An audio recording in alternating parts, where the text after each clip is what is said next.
Testemunho de Kevin Stewart, cidade Sunderland, Inglaterra, ano 2015.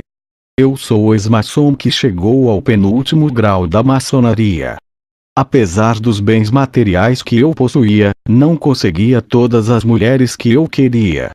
Eu queria mulheres de família rica, mas elas não se importavam com aquilo que eu tinha. Essas mulheres possuíam muito dinheiro. Eu fazia rituais de feitiçaria para elas gostarem de mim. E todas que eu fiz ritual se apaixonaram por mim. Somente uma mulher que não se apaixonou por mim, a Susan. Os meus feitiços nunca atingiam ela. Quanto mais jogava feitiços de amor, mas ela se afastava de mim. O Espírito Santo que está na vida dela repudiava a vida que eu levava. Ela é uma cristã fervorosa e tinha imunidade contra os meus feitiços. Ela olhava para o meu rosto e não queria chegar perto de tão mergulhado nas trevas que eu vivia. Ela não sabia da minha vida, nem que eu era maçom. Mas a luz da vida dela não combinava com as trevas da minha vida. Só consegui conquistar a Susan quando me tornei um homem de Deus. Ela não sabia da minha conversão e enxergou a luz do Espírito Santo em mim e se aproximou. Eu já tinha renunciado tudo e se consagrava todos os dias. Fazia jejuns pela manhã, se preparando para o ministério.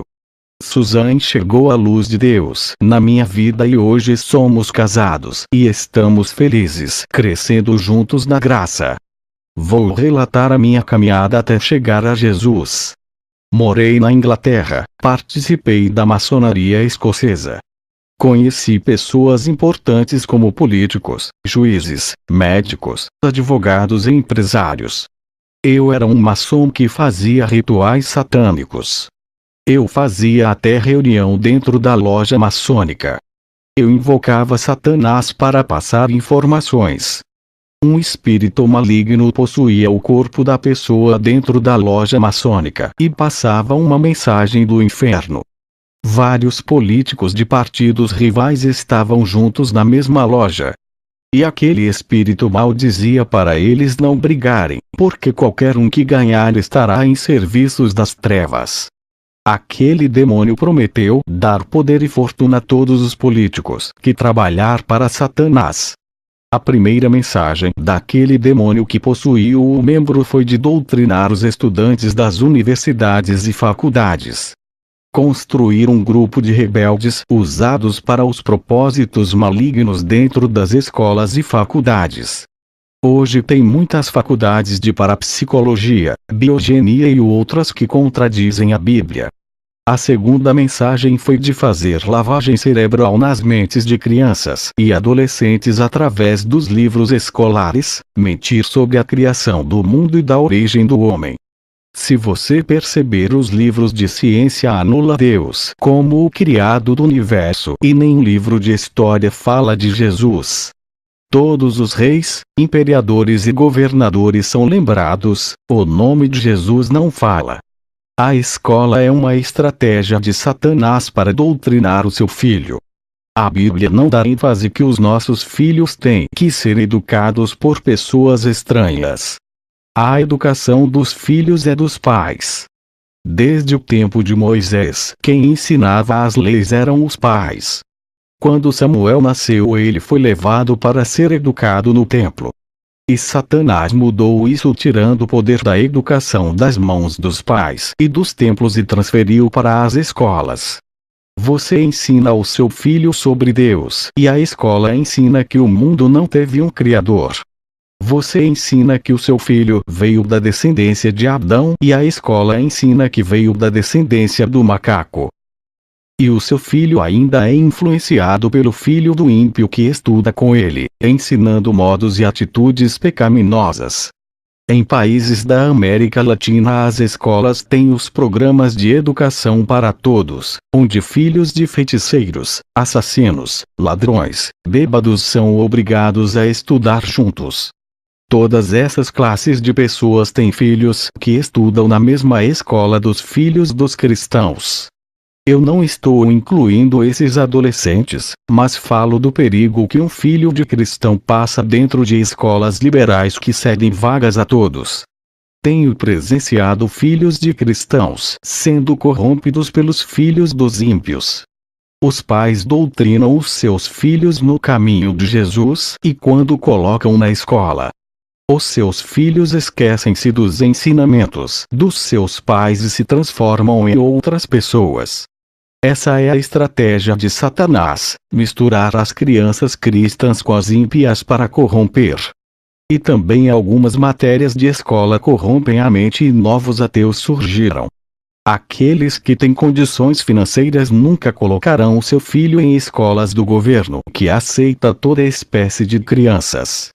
Tem escolas da América Latina que integra crianças que já foram presas por cometer crimes. Deus me deu condições para eu matricular o meu filho em uma escola evangélica. E se essa escola não cumprir a obrigação de doutrinar o meu filho na palavra, eu vou tirá-lo e pagar um professor para ensinar ele em casa. Isso se chama proteção da família. Quem não tem condições, ore a Deus, acompanhe o seu filho nos estudos e vigie a ele, porque a escola faz parte do sistema educativo de Satanás. Eu estava na loja maçônica e um demônio possuiu uma pessoa. Tinha na loja donos de emissoras. O diabo falou na boca daquela pessoa dizendo: manipulem as notícias dos jornais, deixem os povos desinformados a respeito da realidade do mundo. Enganem esse povo, falem mentiras e formem as opiniões das pessoas. Convençam eles a acreditarem nos jornais. Coloquem jornais criminalistas que falem da crueldade, mortes e roubos. As crianças e adolescentes vão crescer ouvindo esses jornais e vão querer praticar os crimes mais tarde. Até os adultos que assistem esses jornais estão com vários problemas em suas vidas. Já estão com muito desgosto das suas situações. Quando eles assistem os jornais criminalistas, são inspirados a fazerem as mesmas coisas. Eles pensam que não tem nada a perder e pensam em praticar os mesmos crimes dos jornais. Somos nós que jogamos pensamentos em suas mentes. Induzimos-los a fazerem isso quando assistem os nossos jornais. Os crimes no mundo têm aumentado por causa dos jornais. Temos dado várias ideias de como matar uma pessoa. Temos ensinado a esquartejar, esfaquear, atirar, esconder os corpos mortos e enterrar para ocultar o crime. Tudo isso os nossos jornais ensinam e têm multiplicado no mundo. Temos ensinado o suicídio, marido matar a sua esposa, mãe matar o filho, irmão matar irmão, filhos manterem os pais, através dos jornais. Tudo isso é o nosso jornal que ensina e as mentes doentes praticam porque assumimos o controle mental de suas cabeças. O jornal é a escola do crime, assim como filmes, desenhos e seriados. Cada um desses ensina um tipo de pecado como feitiçaria, roubo, sexo, vícios, depravação e morte. Todo cristão que assiste jornal não tem força contra nós e a sua alma nos pertence. O demônio falou para os donos de revistas famosas que vendem em bancas. Ele disse: fale das modas de roupas para as pessoas comprar, fale das nossas invenções. Fale do sexo incentivando para as depravações. Paguem as modelos e atrizes para pousarem nuas. Elas serão capas de revistas e símbolos sexuais que incentivarão os homens a comprarem. Quem estava na loja maçônica são os donos de empresas de fábricas de alimentos. E o demônio disse: faça alimentos contaminados com produtos tóxicos para destruir os órgãos vitais. Fabriquem alimentos cancerígenos e com marcas e símbolos satânicos. Eu aumentei as suas riquezas. Donos de emissoras de televisão estavam naquela reunião. O demônio pediu para multiplicar os filmes, novelas, seriados, desenhos e programas com sexo, traição, morte, violência, vícios das drogas, homossexualismo e feitiçaria.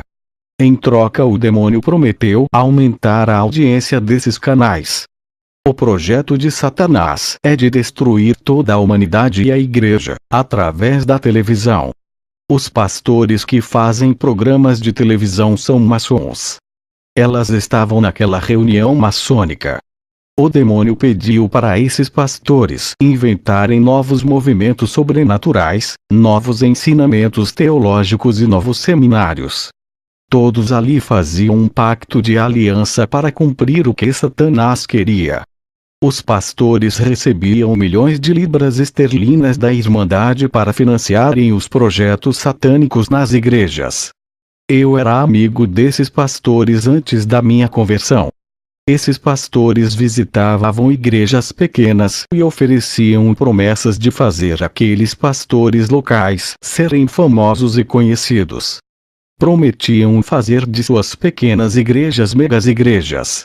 Aqueles pastores da reunião aceitaram a aliança. Eles assinaram um contrato de compromisso e receberam milhões de libras para construir megas igrejas.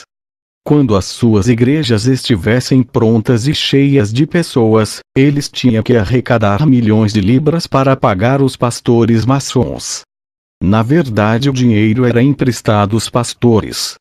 Eles teriam que trabalhar com a teologia da prosperidade para arrecadarem. Sem esse ensino, jamais conseguiria levantar milhões de libras para pagarem as suas dívidas. Esse grupo de maçons são os financiadores de pequenas igrejas.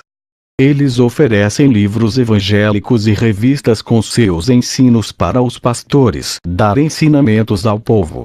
Quero dizer aos pastores de pequenas igrejas, não aceitem financiamento da maçonaria, a luz não combina com as trevas. Se vocês fizerem aliança com esses homens, as suas partes será no lago de fogo ardente junto com eles. Eu, quando era maçom, não podia revelar os planos. Eu, como ex-maçom, digo a todos que não revelamos o que somos. Sempre dizemos que somos cristãos e entramos nas igrejas mostrando que vamos ajudar. Conseguir títulos de bispos, apóstolos, reverendos e pastores, isso não é o problema para os maçons. Eles têm escolas de teologias e cursos de títulos de cargos. Quando eu estava na maçonaria, o nosso objetivo é de comprar os pastores e colocar eles para fazerem programações em rádios. Eu ajudei muitas igrejas pequenas em troca. Eles tinham que ensinar a nossa teologia.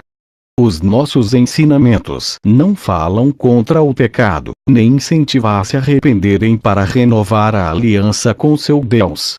Financiamos grandes construções para esses pastores de igrejas pequenas, desde que eles sigam as nossas diretrizes. Eles não podiam orar para que seu Deus não revele as nossas estratégias. Eu tinha uma editora e fabriquei muitos livros evangélicos, cheios de heresias e teologias da prosperidade. Eu pagava aos autores para vender os seus conhecimentos. Satanás me passou todas as informações necessárias, em troca ele me enriqueceu. Pode parecer loucura, mas Satanás me propôs uma fortuna em um pacto no cemitério. Ele apareceu para mim como um cowboy e falou comigo. Eu não sei qual era a sua verdadeira identidade, se é Satã ou outro demônio. Ele se apresentou como Lúcifer. Fizemos um pacto ali mesmo e ele apertou a minha mão, não era um espírito. Ele disse que uma mala cheia de dinheiro estava na minha casa. Eu corri até em casa e vi uma mala em cima da minha cama. Eu não sei como alguém conseguiu entrar na minha casa e colocar aquela mala cheia de dinheiro. E assim eu fiquei rico naquela noite. Abri um seminário de teologia para formar falsos pastores e falsos cristãos, ensinando doutrinas sem fundamentos. Eu conhecia o verdadeiro evangelho dos apóstolos, mas eu preferia manipular a palavra. Eu fiz faculdade de teologia e mestrado em filosofia cristã, mas eu não acreditava em Deus e considerava a Bíblia como um livro mitológico. Só acreditaria na Bíblia vendo Deus, por eu não vê-lo ignorava. Já nos poderes das trevas eu acreditei por eu ver o demônio. Em um ritual de sacrifício, um ser de capa preta apareceu a todos na loja maçônica. O rosto desse ser estava coberto por um lenço preto. Ele se aproximou de todos, depois caminhou a certa distância e desapareceu. Os seguranças que ficaram na porta da loja maçônica disseram que não deixou nenhum estranho entrar em nossa reunião. A segurança da nossa loja é impenetrável, todas as portas estavam fechadas. E aquele ser conseguiu entrar lá dentro como algo invisível. Todas as informações que os demônios passaram para nós, tudo era cumprido. Um demônio que nunca se revelou para ninguém o seu nome somente a mim, e ele disse: o seu nome é Sete Luas Cheia. Ele é o dono de 7 autoridades e me deu todas elas. Fiquei 7 anos fazendo esforço para conseguir as 7 autoridades. Cada ano de sacrifício eu conseguia uma dessas autoridades. O primeiro ano que consegui a primeira autoridade foi no ano 1990. Eu consegui o dom da prosperidade. Todas as pessoas que chegavam a mim, eu cobrava o valor da consulta e colocava as minhas mãos sobre ela. Pessoas conseguiram entrar em grandes empresas. Outras se tornaram empresárias. Teve pessoas que subiram de cargos em suas empresas. Um cristão que estava com a sua loja de roupas quase falida me consultou.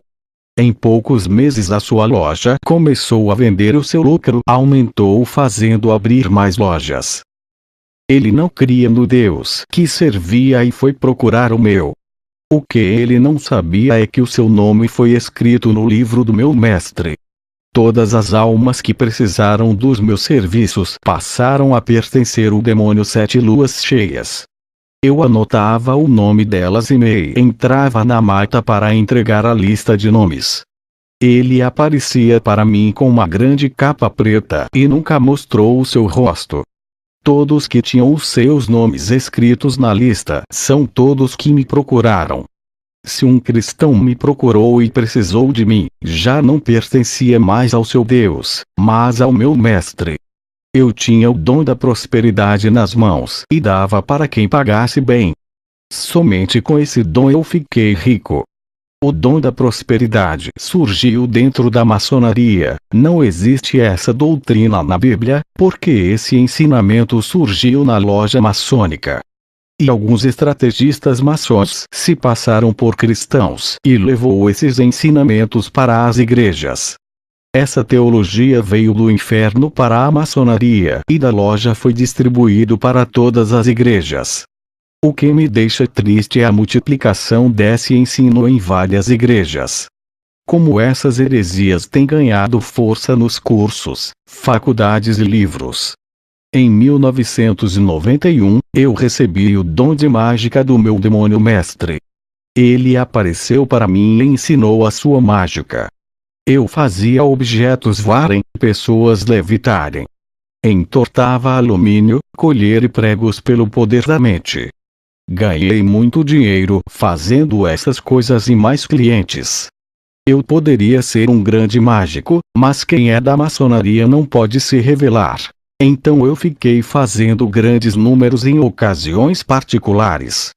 Em 1992, recebi o dom da cura. O demônio apareceu a mim e jogou um óleo de ervas em cima da minha cabeça e por todo o meu corpo. Eu fui ungido por ele e levantado como o guerreiro das trevas.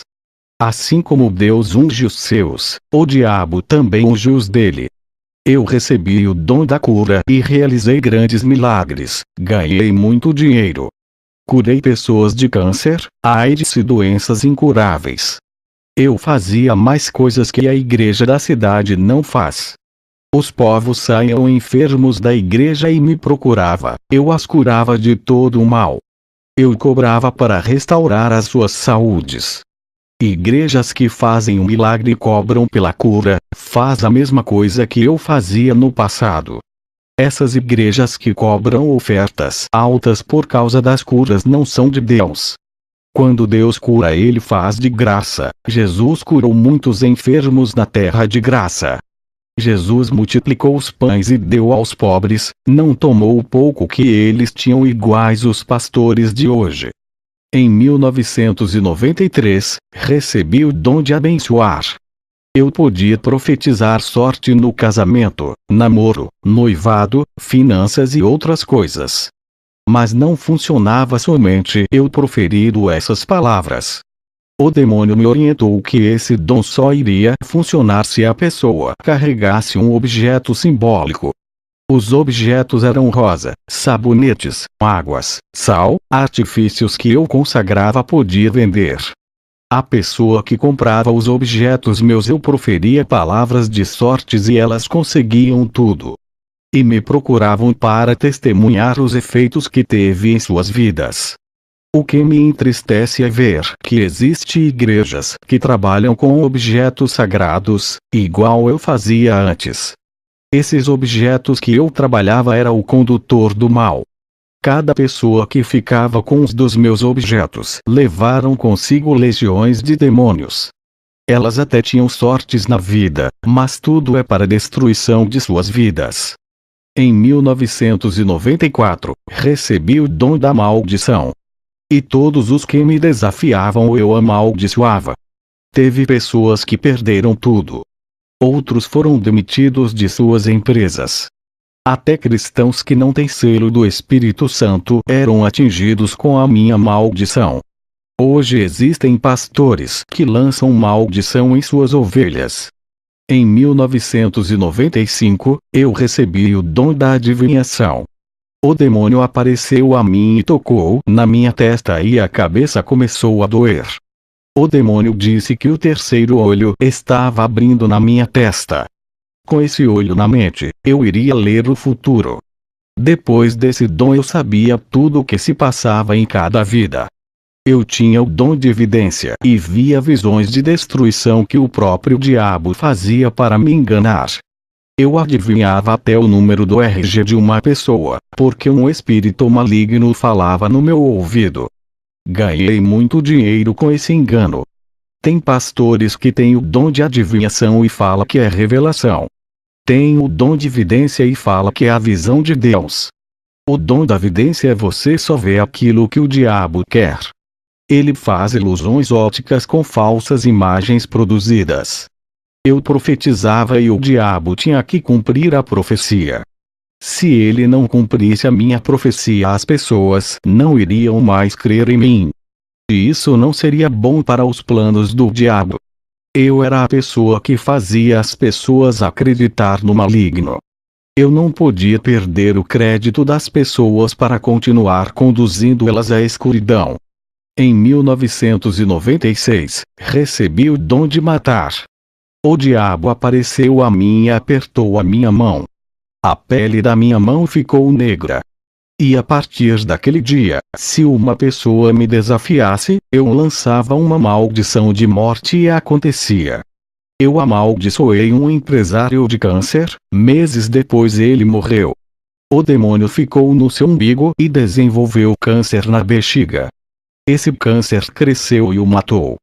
O rapaz disse que não acreditava nos meus poderes, ele era ateu.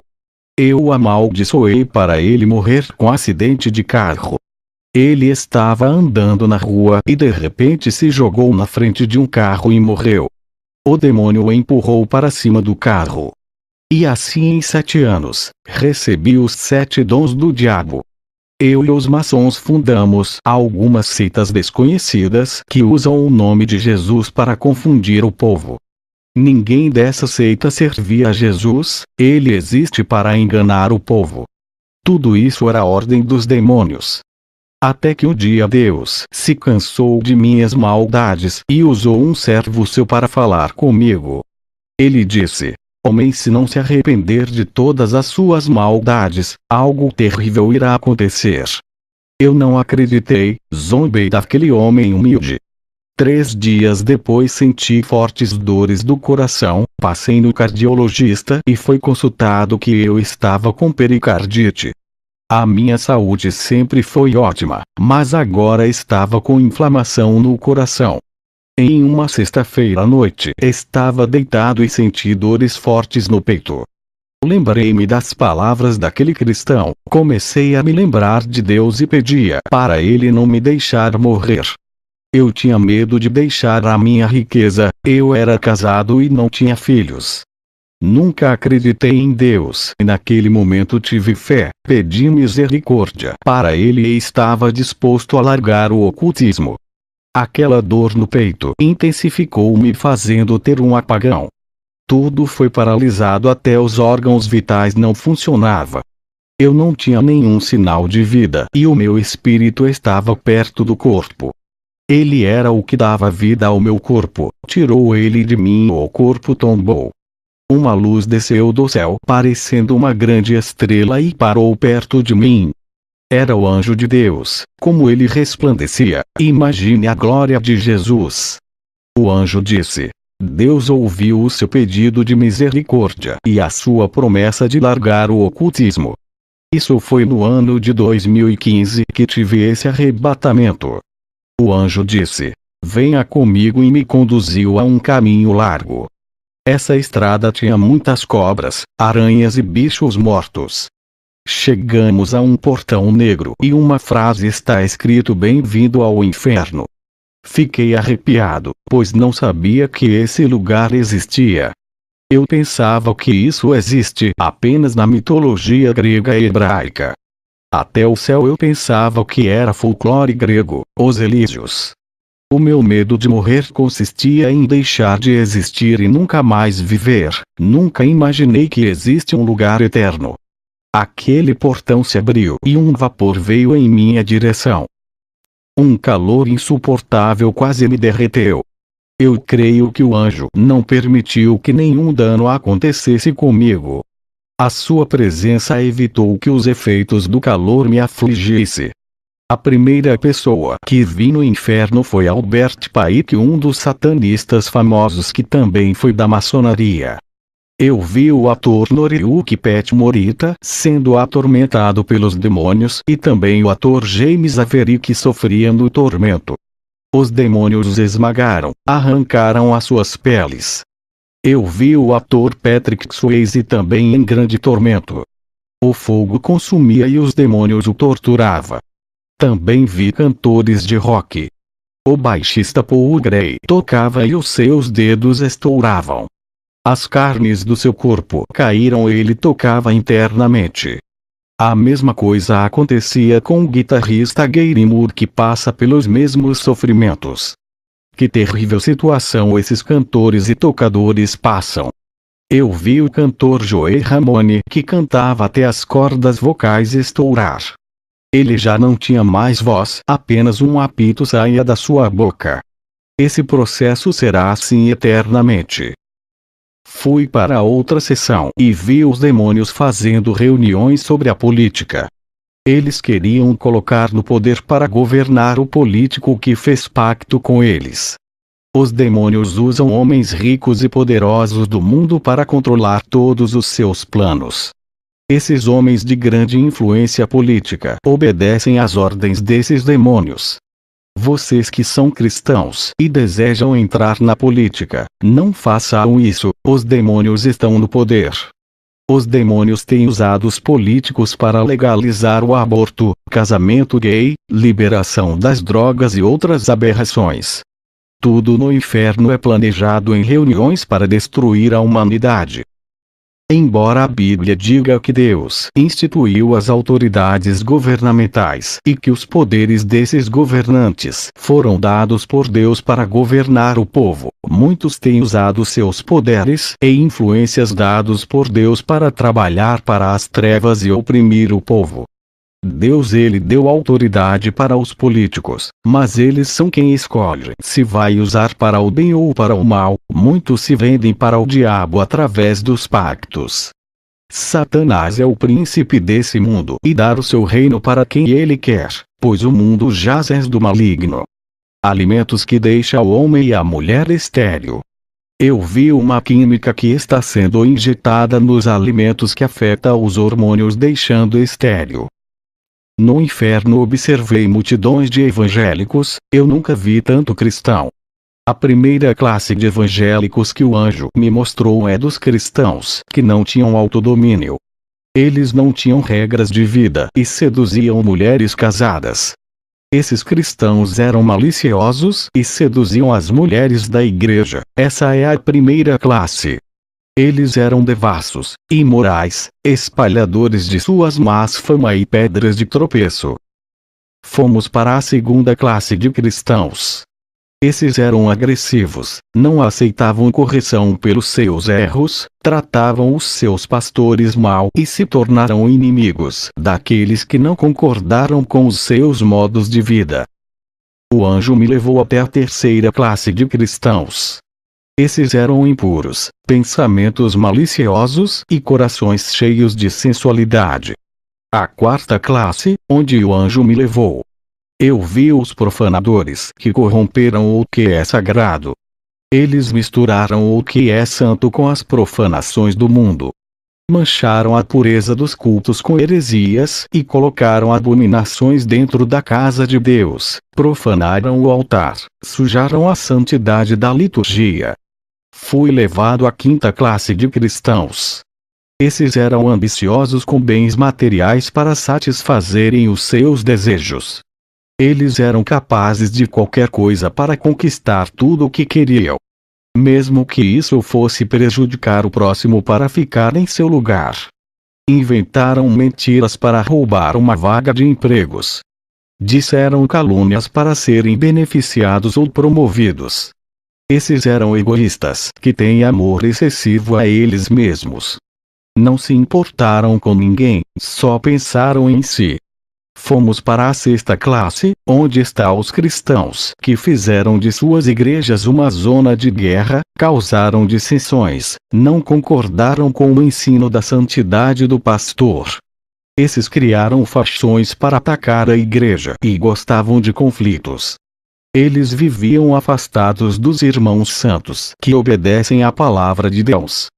Fomos para a sétima classe, onde estão os cristãos que disputavam cargos de igrejas, chegando a querer prejudicar ao outro. Alguns deles queriam tomar o lugar do pastor invejando ele. Outros torciam por alguns saírem da igreja para ocupar os seus cargos. Fomos para a oitava classe, onde estão os cristãos trapaceiros. Eles fraudaram documentos, enganaram as pessoas nos negócios e levaram vantagens. Vendiam mercadorias frágeis para enganar. Eram gananciosos com suas sedes de terem tudo, mesmo que não precisavam de dinheiro queriam acumular. Fomos para a nona classe, onde estão os pastores ladrões. Roubaram dinheiro escondidos e desviaram grandes quantidades de dinheiro para as suas contas. O pastor fundador confiou o cargo para o seu amigo pastor. Ele roubou o dinheiro da igreja e o seu pastor não sabia. Quando ele morreu, foi homenageado como celebridade pelo pastor presidente, que confiava nele e nunca soube do desvio de dinheiro que o seu amigo fez da igreja. Povo de Deus, não queira fazer parte de um desses grupos, não queiram ir para um desses vales através da classificação dos seus pecados, não vá para o inferno, façam de tudo para não cair nesse lugar tenebroso e ficar preso ali eternamente, se esforcem no caminho de Jesus, não brinquem de ser cristão, nem caia na moeda gospel de servir a Deus. Eu vi cristãos gospel no inferno e todos aqueles que seguiram a moeda gospel de ser cristão, que é estar na igreja e com as mãos agarradas ao mundo, servindo a dois senhores ao mesmo tempo. Para o evangelho gospel não existe separação com o mundo, o reino deles é ter dinheiro. Isso é o paraíso celestial que a Bíblia fala para eles. No evangelho gospel a pessoa só vence se conseguir muito dinheiro e fama, sem isso é um derrotado. Esse evangelho produzido da maçonaria, dando muito prejuízo à igreja e levando muitos cristãos ao inferno. até o fim será salvo e passará para a eternidade e conseguirá o galardão, mas a maçonaria que controla o mundo gospel fez a doutrina que não precisamos se preocupar com a eternidade e que temos que se preocupar com as coisas materiais na terra, porque o nosso galardão e o nosso céu é aqui na terra. Qualquer igreja que convida o cantor gospel ou o pregador gospel está com aliança com as trevas. Não convidem eles para as suas igrejas, são maldições criadas pela maçonaria para corromper o evangelho e fazer a palavra de negócio. Quantos pastores convidam esses cantores e pregadores estrelas para encher as suas igrejas? Isso é uma grande armadilha criada da maçonaria. Não dê o dinheiro suado dos membros para esses cantores e pregadores gospel, ajudem os que passam necessidades. Os médicos tentavam me reanimar até que conseguiram. Só foi possível porque o meu espírito de vida voltou ao corpo. Quero dizer, a igreja morte do cristão não é a maior perda. A maior perda é não ter Deus em nossas vidas enquanto estamos vivos. Eu casei com a Susan e abri uma igreja para evangelizar as almas. Não congreguei nas igrejas perto da minha casa por estarem todas envolvidas com a maçonaria. Não quis entrar na convenção dos ministérios por ter a minha igreja influenciada pela maçonaria. Quando a maçonaria descobriu que eu havia saído da loja, queriam me matar como um traidor. Mas eu já sabia disso e já tinha ido morar na Dinamarca. Tudo aquilo que o diabo me deu como dinheiro e status, ele me tirou tudo porque quebrei a aliança das trevas. A maçonaria confiscou os meus bens e na minha diga para a Dinamarca não podia levar nada. Jesus me deu tudo aquilo que eu necessitava, o preço foi uma vida de oração. Existem 3 tipos de bênçãos: aquela que Deus dá, aquela que você conquista pelo seu esforço e aquela que o diabo lhe dá. Satanás tentou me atrapalhar com os seus obstáculos, mas eu consegui quase tudo o que perdi. Não era mais rico, mas também não fiquei pobre e estou feliz. Eu e a minha esposa dizemos a obra. Ela é a minha auxiliadora e tem me ajudado para o crescimento da obra. Hoje moramos na cidade de Reykjavik, Islândia. Um país diferente onde ninguém me conhece. O meu ministério é pequeno, não quero que seja uma igreja conhecida onde venha me fazer famoso. Pastoreio a Igreja Sangue Redentor, ministério apologético. Combatemos a teologia monetária do papel impresso. Ensinamentos malignos que vêm crescendo no mundo. Ensino que fortalece o ventre, exalta e alimenta a ambição da alma. Quando era maçom fui a uma cruzada evangelística de Benihim. E sentei nas cadeiras da frente. Vocês que são cristãos não sabem diferenciar a fonte do poder que vem da água limpa e a que sai da água suja. Eu recebi a presença de um poder estranho em sua cruzada evangelística. A mesma energia que sentia na maçonaria. Esse falso avivalista não consegue me enganar. Como ex-maçom, eu sei muito bem o que é unção e aquilo que é energia. Eu lançava a energia dos meus mantras e ativava os canais. Eu passava a minha energia aos corpos das pessoas. Derrubava as pessoas no chão e deixava-as adormecidas. Esses falsos ministros trazem novos pentecostes e mover do espírito. Eles trazem novas doutrinas e estilos de pregações. À medida que a modernização do evangelho avança, fica mais difícil de ganhar almas. Os cristãos desse evangelho moderno têm dificuldades de abandonar o mundo e ficam divididos entre servir a Deus e ao mundo.